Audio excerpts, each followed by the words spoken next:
दोस्तों, किसी के भी मन की बातें जानने के लिए 3 तरीके होते हैं, लेकिन इन तीनों तरीकों को समझना अति आवश्यक है। यदि आप इन तीनों तरीकों को समझ लेते हैं तो आप किसी के भी मन की बातें बड़ी आसानी से जान सकते हैं, समझ सकते हैं। तो चलिए इसे एक बहुत कहानी के माध्यम से समझते हैं कि किस तरह से आप दूसरों की मन की बातें जान सकते हैं, समझ सकते हैं। बहुत समय पहले की बात है। एक छोटा सा गांव था।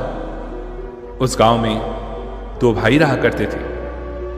बड़ा भाई अंधा था, जिस कारण वो हमेशा घर पर ही बैठा रहता था, और छोटा भाई खेती किया करता था। लेकिन खेतों में अत्यधिक जानवर आने से पूरी फसलें नष्ट हो जाती थी, जिस कारण छोटा भाई बहुत परेशान हो चुका था। तभी उसे एक तरकीब सूझी। एक दिन उसने सोचा, खेतों में से इन जानवरों को भगाने के लिए क्यों ना मैं अपने बड़े भाई की मदद लूं। वैसे भी बड़े भैया अंधे हैं। अगर वह खेत में बैठे रहेंगे और जानवरों की आहट आने पर वो उन्हें जोर से चिल्लाकर भगा सकते हैं, जिससे हमारी फसलें बच सकती हैं। इसलिए उन्हें मैं खेत में बैठा देता हूं। यह सब सोच विचार करने के बाद उसने अपने खेत में ही एक छोटी सी झोपड़ी तैयार की और अपने अंधे भाई को वहीं खेत में बैठा दिया और उनसे कहा, भैया, यदि कोई जानवर की आहट आपको सुनाई दे तो आप जोर जोर से चिल्लाना। यह सुनकर वो जानवर यहां से भाग जाएंगे और हमारी फसलें नष्ट होने से बच जाएंगी। बड़ा भाई खुशी खुशी अपने छोटे भाई की बात मान लेता है और वह उस दिन से खेत में ही रहना शुरू कर देता है। जब भी किसी जानवर की आहट उसे सुनाई देती तो वह तुरंत से जोर जोर चिल्लाना शुरू कर देता, जिससे वह जानवर उसके खेतों से भाग जाता। ऐसा करते करते कई दिन बीत चुके थे। तभी एक दिन उसके खेत में एक हिरण भागता हुआ आया और वह खेत के बाड़ को तोड़कर वहां से भाग गया। लेकिन उसी हिरण का पीछा करते हुए एक राजा भी उस खेत में आ पहुंचा। तभी राजा की नजर उस अंधे भाई पर पड़ती है। राजा उस व्यक्ति से कहता है, देखो, मैं यहां पर एक जानवर का पीछा करते हुए आया हूं। क्या तुमने उस जानवर को यहां पर देखा है? इस पर वह व्यक्ति कहता है, हे राजन, मैं तो अंधा हूं। मैं भला किसी जानवर को कैसे देख सकता हूं? लेकिन मैं आपको इतना जरूर बता सकता हूं कि जो जानवर मेरे खेतों से होकर भागा है वो आपके लायक नहीं है। आप उसके पीछे अपना समय यूं ही व्यर्थ कर रहे हैं। राजा उस अंधे व्यक्ति की बात सुनकर बड़ा अचरज में पड़ गया। वह यह सोचने लगा कि आखिर यह तो अंधा है, फिर इसे कैसे पता कि जिस हिरण को मैं तलाश रहा हूं वो हिरण मेरे लायक है ही नहीं। यह अंधा व्यक्ति मुझे कैसे बता सकता है? तभी राजा उस अंधे व्यक्ति से कहता है, कहीं तुम मुझसे झूठ तो नहीं कह रहे? एक तरफ तुम ये कहते हो कि तुम अंधे हो और दूसरी तरफ तुम ये भी कह रहे हो कि जो जानवर यहां से भागा है वो मेरे लायक नहीं है। इस पर वह अंधा व्यक्ति कहता है, हे राजन, जिसे आप एक हिरण समझ रहे हैं, असल में वो एक हिरण नहीं है बल्कि एक हिरनी है, और वो भी गर्भवती है। और जहां तक मुझे ज्ञान है, मैंने कभी किसी राजा को किसी गर्भवती हिरनी का शिकार करते हुए नहीं सुना है। और इसी कारण मैं आपसे यह कह रहा हूं कि वो हिरनी आपके लायक नहीं है। आप उसके पीछे अपना समय व्यर्थ ना करें। यह सुनकर राजा और भी अचरज में पड़ गया। वो यह सोचने लगा कि आखिर यह अंधा आदमी यह कैसे जान सकता है कि वो हिरनी है और गर्भवती है। राजा कुछ देर सोच विचार करने के बाद अपने सेनापति से कहता है, सेनापति जी, मुझे वो जानवर जिंदा चाहिए, क्योंकि मुझे यह पता करना है क्या वो हिरनी है और क्या वो गर्भवती है, क्योंकि यह अंधा आदमी बहुत विश्वास के साथ कह रहा है और मुझे इस बात की पुष्टि करनी है। यदि वो हिरनी हुई और गर्भवती हुई तो वो हमारे शिकार के लायक नहीं है, क्योंकि हम तो एक हिरन का पीछा कर रहे थे। इसलिए जाओ और पता करो क्या वो हिरनी है। सेनापति राजा से आज्ञा लेकर आगे की ओर बढ़ चलता है और कुछ देर बाद जब वो वापस लौटकर आता है तो वह राजा को कहता है, हे राजन, इस अंधे आदमी ने जो भी बातें कही हैं वो बिल्कुल सही है। वो एक हिरनी ही है और वह गर्भवती भी है। यह सुनकर राजा आश्चर्यचकित रह गया। उसे समझ नहीं आ रहा था कि आखिर यह अंधा आदमी कैसे पता कर सकता है कि वह जानवर एक हिरनी है और तो और वो गर्भवती है। भला एक अंधा आदमी ये कैसे देख सकता है, ये कैसे जान सकता है, आखिर इसे ये कैसे पता चला? ऐसे कई सारे प्रश्न अब राजा के मन में उमड़ने लगे। अब राजा ने यह ठान लिया था कि मुझे इस बात की तह तक पहुंचना ही है कि आखिर ये अंधा आदमी कैसे जानता है कि वो जानवर एक हिरनी है।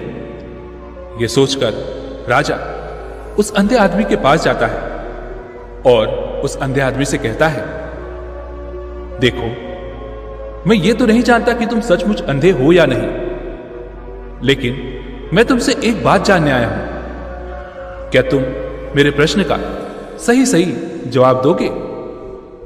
इस पर वह अंधा व्यक्ति कहता है, हे राजन, आप जो कुछ पूछना चाहते हैं मुझसे पूछ सकते हैं, मैं आपको बिल्कुल सच सच जवाब दूंगा।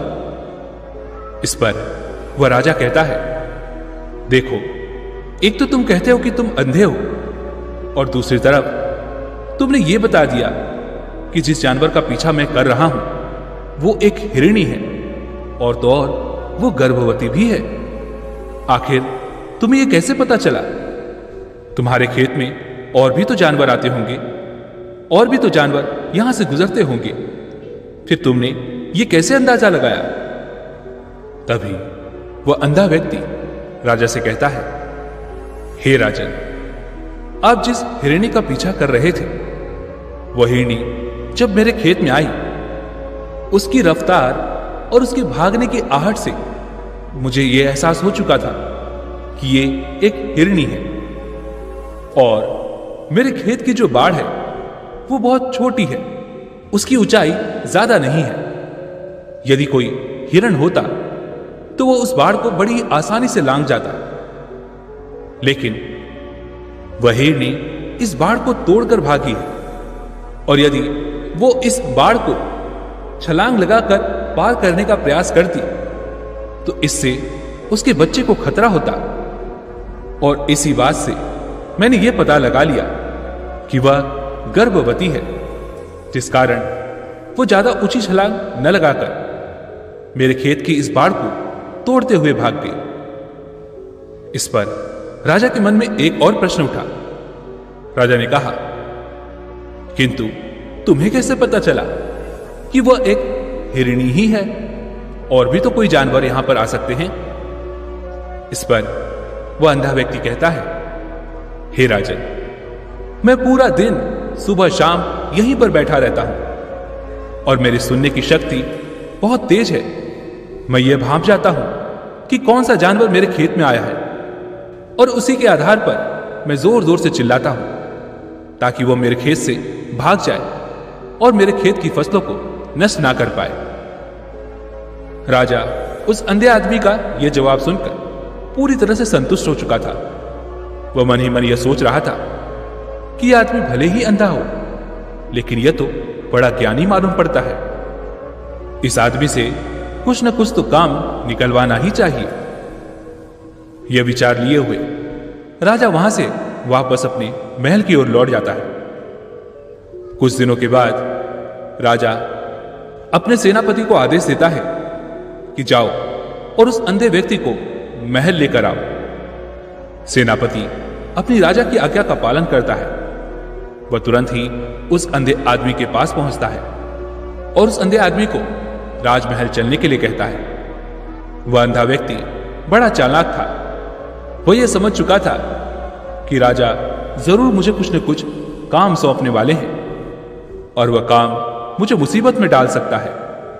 लेकिन फिर भी उसने राजा की बात मान ली और वह सेनापति के साथ राजमहल पहुंच गया। राजमहल पहुंचते ही राजा उस अंधे व्यक्ति से कहता है, आप तो बड़े ज्ञानी हैं, बड़े पारखी हैं। आपको किसी भी बात का पता बड़ी ही आसानी से चल जाता है। आज मैंने आपको यहां पर इसलिए बुलाया है क्योंकि मैं आपसे यह जानना चाहता हूं कि मेरी पत्नी पतिव्रता है या नहीं। इस पर वह अंधा व्यक्ति कहता है, हे राजन, यह कैसा प्रश्न हुआ? इस पर राजा कहता है, मैंने आपसे बिल्कुल उचित प्रश्न किया है, मुझे इस प्रश्न का उत्तर दीजिए। इस पर वह अंधा व्यक्ति कहता है, हे राजन, ये सारी बातें जाने दीजिए। आपकी शादी को इतने साल बीत चुके हैं और अब आप ये बात क्यों जानना चाहते हैं? आपके मन में ऐसे प्रश्न क्यों उठ रहे हैं? इस पर राजा जिद करते हुए कहता है, देखिए, आपको मुझे इस प्रश्न का उत्तर तो देना ही होगा। यदि आप मुझे इस प्रश्न का उत्तर नहीं देंगे तो मैं आपको मृत्यु दंड दे दूंगा। राजा के मुख से यह बात सुनकर वह अंधा व्यक्ति कहता है, हे राजा, यदि आप इस प्रश्न का उत्तर चाहते हैं तो उसके लिए आपको मेरा एक काम करना होगा। राजा कहता है, बोलो, मुझे क्या काम करना होगा? इस पर वह अंधा व्यक्ति कहता है, इसके लिए आपकी पत्नी को मेरे साथ कमरे में अकेले छोड़ना होगा। उस अंधे व्यक्ति की यह बात सुनकर राजा पहले तो क्रोधित हो जाता है, लेकिन फिर कुछ सोच विचार करने के बाद वह उस अंधे व्यक्ति की बात मान लेता है और अपने सेनापति को आदेश देता है, सेनापति जी, इस व्यक्ति को और मेरी पत्नी को एक कमरे में कुछ देर के लिए अकेला छोड़ दें। सेनापति बिल्कुल वैसा ही करता है। अब राजा की पत्नी और वह अंधा आदमी एक कमरे में बंद हो चुके होते हैं। तभी वह अंधा आदमी राजा की पत्नी से कहता है, मुझे आपको छूना है। इस बात पर रानी अत्यधिक क्रोधित हो जाती है और उस अंधे आदमी को वह पकड़ पकड़ कर पीटने लगती है, कभी हाथों से तो कभी लातों से तो कभी पटक पटक कर। इस तरह से उन्होंने उस अंधे आदमी की खूब पिटाई की। उसके बाद किसी तरह से वह अंधा आदमी अपनी जान बचाकर वहां से भाग निकलता है और वह राजा के पास पहुंचता है और वह राजा से कहता है, हे राजन, आपकी पत्नी पतिव्रता नहीं है। यह बात सुनकर राजा अत्यधिक क्रोधित हो उठता है और राजा अपनी तलवार म्यान में से निकालकर सीधा अपनी पत्नी की ओर जाता है और क्रोधित होकर वह अपनी रानी से कहता है, रानी जी, आज मैं जो भी सवाल आपसे करने वाला हूं उसका मुझे सच सच जवाब दीजिएगा, और यदि आपने एक शब्द भी झूठ कहा तो मैं आपका अभी के अभी सर धड़ से अलग करवा दूंगा। तभी आगे वो राजा कहता है, मुझे बताइए, क्या आप पतिव्रता हैं या नहीं? इस पर रानी कहती है, हे राजा, आप भले ही मुझे जान से मरवा दीजिए, लेकिन मैं पतिव्रता नहीं हूं। राजा यह बात सुनकर बहुत खुश हुआ, क्योंकि उस अंधे आदमी ने जो भी कहा था वो बिल्कुल सच था। यह बात सुनकर तुरंत ही राजा उस अंधे आदमी के पास पहुंचता है और आकर उस अंधे आदमी से कहता है, तुम्हें कैसे पता चला कि मेरी पत्नी पतिव्रता नहीं है? इस पर वह अंधा आदमी कहता है, हे राजा, बड़ी सीधी सी बात है।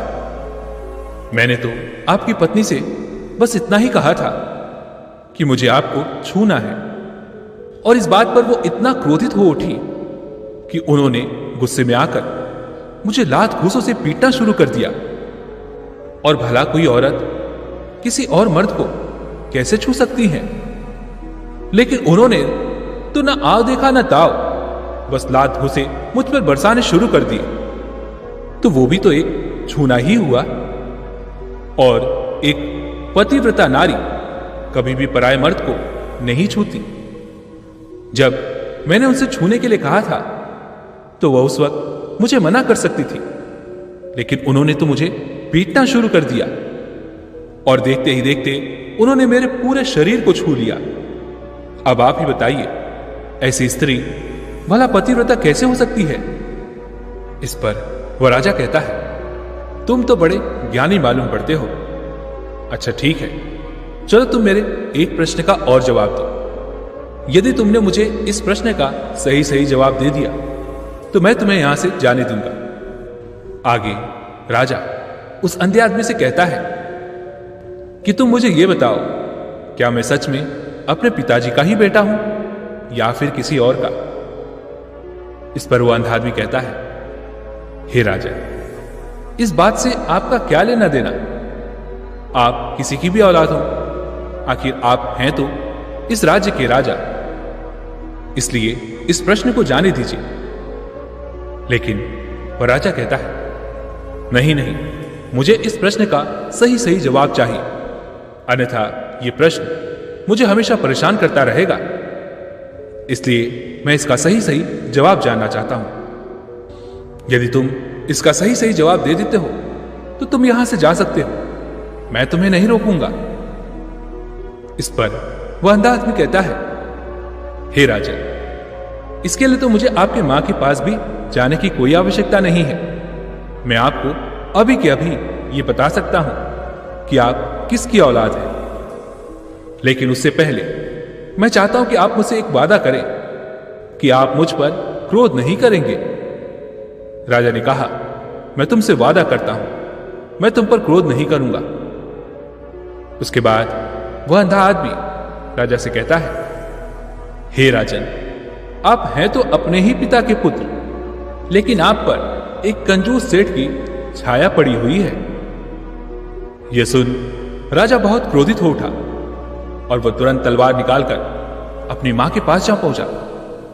वह वहां पर पहुंचने के बाद अपनी मां से कहता है, मां, मुझे सच सच बताइए, क्या मैं अपने ही पिता का पुत्र हूं या नहीं? यदि आपने मुझे सही सही नहीं बताया तो मैं यहीं पर अपने प्राण त्याग दूंगा। मुझे बताओ, क्या सच है? इस पर उस राजा की मां कहती है, बेटा, तू है तो अपने ही पिता का पुत्र, लेकिन तुम्हारे ऊपर एक कंजूस सेठ की छाया पड़ी हुई है। जब मैं एक बार नहाने के बाद अपना मुंह आईने में देख रही थी, तभी उस कांच के पीछे मुझे एक कंजूस सेठ नजर आता है और उसी की छाया तुम पर पड़ चुकी है। यह सुन राजा बहुत खुश हो जाता है और वह तुरंत दौड़ा दौड़ा वापस उस अंधे आदमी के पास पहुंचता है और उस आदमी से कहता है, तुम्हें यह कैसे पता चला कि मुझ पर एक कंजूस सेठ की छाया पड़ी हुई है? इस पर वह अंधा आदमी कहता है, हे राजन, आपने मुझसे कई सारे सवाल पूछे जिनका जवाब मैंने आपको सही सही दिया। यदि कोई और राजा होता तो मुझे इसके बदले में ढेरों सारे इनाम मिल चुके होते, लेकिन अब तक आपने एक फूटी कौड़ी तक नहीं दी है। इस बात से ही मैंने यह अंदाजा लगा लिया था कि आप बहुत कंजूस हो। यह बात सुनकर राजा जोर जोर से हंसने लगा और कहता है कि आप जो भी मांगेंगे वो मैं आपको अवश्य दूंगा, लेकिन मुझे यह बताओ कि तुम्हें कैसे पता चल जाता है कि कौन सी बात सही है और कौन सी गलत? तुम किसी भी बात का इतना सटीक और सही जवाब कैसे दे पाते हो? इस पर वह अंधा आदमी कहता है, हे राजन, मैं तो वैसे ही अंधा हूं। यदि मेरी आंखें होती तो मैं किसी के भी मन की बातें बड़ी सरलता से जान लेता। मन की एक भाषा होती है और यह भाषा मनुष्य के शरीर के व्यवहार के रूप में देखी जा सकती है। उसकी आंखों से, उसके होठों से, उसके काम करने के तरीके से, उसकी क्रियाओं से यह पता किया जा सकता है कि आखिर उसके मन में क्या चल रहा है। उसके आधार पर हम किसी के भी मन की बातें जान सकते हैं। लेकिन मैं तो जन्म से ही अंधा हूं, मैं देख नहीं सकता, इसलिए मैं क्रियाओं से देखता हूं। यदि मुझे कोई बात जाननी हो तो अगले आदमी को कुछ काम देना पड़ता है, जिस पर वो व्यक्ति किस प्रकार काम करता है, किस तरीके से उस काम को करता है, उसके आधार पर ही मैं ये पता कर पाता हूं कि आखिर उसके मन में क्या चल रहा है। तभी वो राजा कहता है, तो क्या इसका अर्थ यह हुआ कि मैं भी किसी के मन की बातें जान सकता हूं? इस पर वह अंधा आदमी कहता है, हे राजन, अवश्य, किंतु उससे पहले आपको अपने ऊपर काम करना होगा, और वो है अपने मन को शांत करना, अपने मन को वर्तमान में लाना, जिसके लिए मैं आज आपको 3 तरीके बताने वाला हूं। और ये तीनों ही तरीके बड़े ही आसान और सरल हैं। किंतु हे राजन, उससे पहले आपको एक काम करना होगा, अपने मन को एकाग्र करना होगा। जब हम अपने मन को एकाग्र करते हैं, अपने मन को वर्तमान में लाते हैं, तो हम दूसरे के मन की बातें जान सकते हैं, क्योंकि वो आदमी अभी भी अपने मन में वर्तमान में ही सोच रहा है, और हमें भी मन को वर्तमान में ही लाना होगा, तभी हम उसके मन की बातें जान सकते हैं। यदि हम अतीत में हुई घटनाओं के बारे में सोच रहे हैं, तो वो जो अगला आदमी वर्तमान में सोच रहा है, वर्तमान में अपने मन में बात कर रहा है, वो हम कैसे जान पाएंगे? क्योंकि हम तो अतीत की घटनाओं में डूबे हुए हैं। इसलिए किसी के भी मन की बातें जानने के लिए सबसे पहले हमें हमारे मन को एकाग्र करना होगा, उसे वर्तमान में लाना होगा।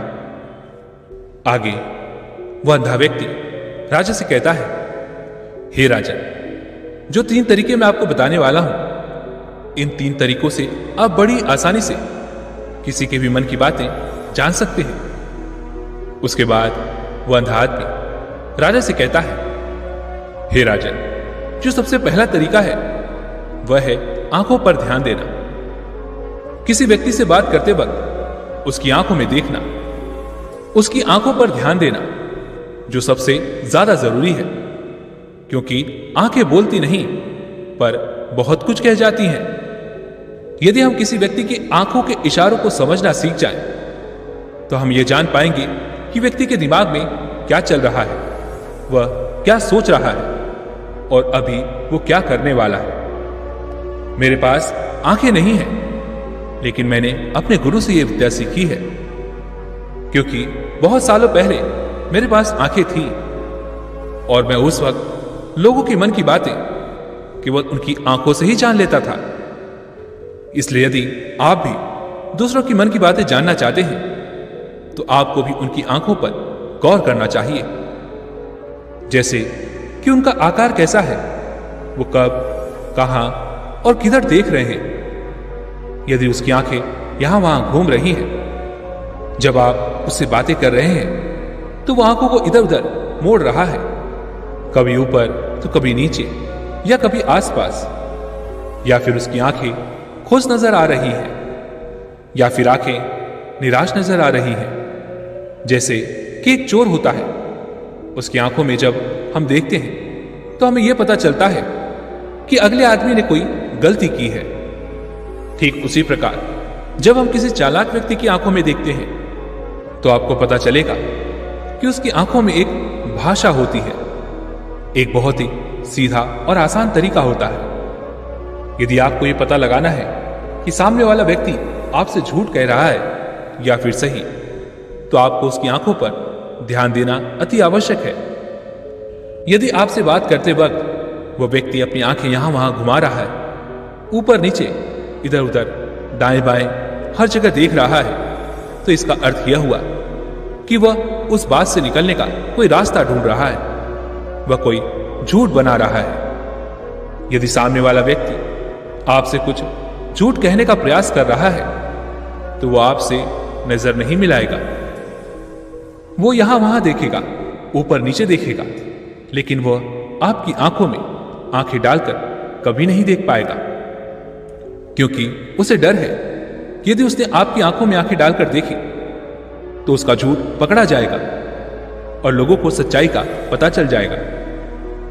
और इसी प्रकार कुछ और भी भाषाएं होती हैं। जब आप किसी की आंखों में आंखें डालकर यह देखना शुरू कर देंगे कि उसके हाव भाव क्या है, ठीक उसी प्रकार चेहरे के भी हाव भाव होते हैं, जिससे हम मन की बातें बड़ी आसानी से समझ सकते हैं और इन्हें भी समझना बहुत जरूरी है।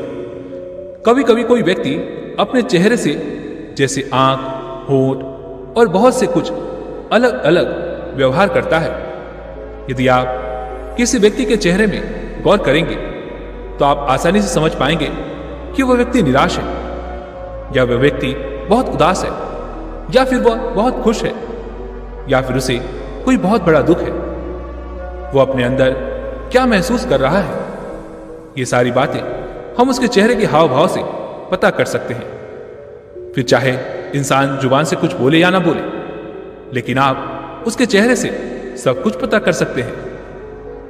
आगे वह अंधा व्यक्ति राजा से तीसरा तरीका बताते हुए कहता है, हे राजन, इसी प्रकार तीसरी भाषा भी है, अर्थात तीसरा तरीका भी है, और वह है हाथों के इशारे और शरीर का व्यवहार। मन की बात समझने के लिए हमें हाथ के इशारे और शरीर के व्यवहार को समझना बहुत आवश्यक है। कोई व्यक्ति जब भी बात करता है तो आपने देखा होगा कि वो अपने हाथों को हिलाता रहता है, अपने हाथों से इशारा करता रहता है।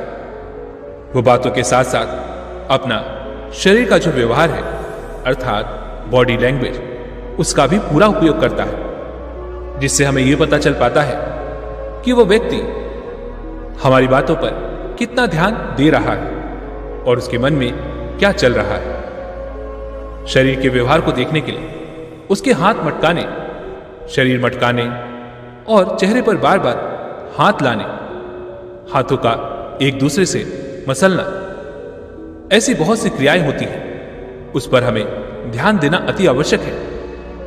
मन की बात को समझने के लिए हमें शरीर के व्यवहार को भी समझना पड़ता है। यदि हम इन तीन तरीकों को सही तरीके से ध्यान देकर इन तीन तरीकों को अच्छे से समझ लेते हैं तो हम बहुत जल्दी किसी भी व्यक्ति के मन की बातें बड़ी सरलता और सहजता से जान सकते हैं। इसलिए यदि आपको किसी के मन की बातें जाननी है तो आपको उसकी आंखों पर, उसके चेहरे पर, उसके शरीर के हाव भाव को और उसके हाथों को ध्यानपूर्वक देखना और समझना होगा, जिससे आप ये समझ पाएंगे कि आखिरकार उसके मन में क्या चल रहा है और वह क्या सोच रहा है। लेकिन उनसे पहले आपको अपने मन को एकाग्र करना होगा, शांत करना होगा और अपने मन को वर्तमान में लाना होगा। तभी आप उस व्यक्ति के इन सभी क्रियाओं पर ध्यान दे पाएंगे, उन्हें समझ पाएंगे। अन्यथा आप यदि अतीत की घटनाओं में व्यस्त हैं, भविष्य की योजनाओं में व्यस्त हैं, तो आप उस व्यक्ति के हाव भाव पर कभी ध्यान दे ही नहीं पाएंगे और ना ही आप कभी ये समझ पाएंगे कि आखिर उस व्यक्ति के मन में क्या चल रहा है, वह क्या सोच रहा है। आपने देखा होगा कि ऐसे कई बड़े संत महात्मा हैं जो बड़ी ही शांति से आपको देखते हैं और आपको देखकर ही वो ये बता देते हैं कि आपके मन में क्या चल रहा है, आप उनसे क्या जानने आए हैं। और इसका सबसे बड़ा प्रमुख कारण यही है कि वो आपको पढ़ सकते हैं, आपको समझ सकते हैं, आपकी मन की बातें जान सकते हैं, क्योंकि उनका मन एकाग्र है, शांत है। और यही कारण है कि वो आपके मन की बातें बड़ी ही सरलता से समझ जाते हैं।